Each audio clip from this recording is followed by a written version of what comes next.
Citizen journalists need a valuable set of interviewing skills in order to get the most information out of their sources. Judy Christie, veteran journalist of 25 years and current consultant for newsrooms across the country, has a strong set of interviewing skills. The Press for People team connected with Christie over Google Hangouts to discuss pro tips for interviewing. One of Christie's early interviewing experiences with Israeli military leader and politician Moshe Dayan taught her that a journalist's position in a room can make or break an interview.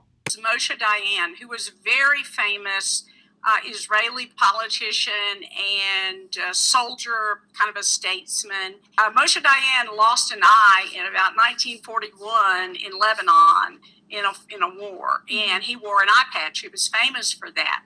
So I learned a very important lesson that day, and that was if you are in a room with somebody with an eye patch and you sit out of their peripheral vision, you're never going to get called on to ask a question because they can't see you. It's really knowing where to position yourself in the room when you're doing an interview.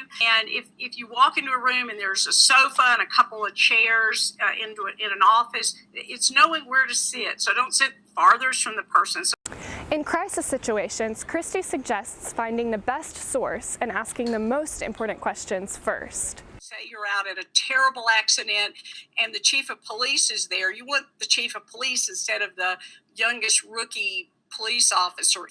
And then again, think, if I can only ask one question, what's it going to be? And if I can only ask two, what are those going to be? And then you just keep pushing as long as you can until that person says, I'm sorry, I have to go help put this person on a stretcher. Christie suggests following up with a source after an interview to ensure accuracy. You learn how precise words have to be, and if something seems a little off, you always confirm it. I like to call back or email and just say, hey, you mentioned this, and anything that rings a bell in your mind that's just a red flag, by all means, go back and clarify that. Let's quickly review Christie's tips. 1. Make sure your position in a room will allow you to get the most out of your interview. 2. Always prioritize your questions and seek out the best source first. 3. Follow up with your interviewee to clarify if you have any questions. And remember, always be accurate.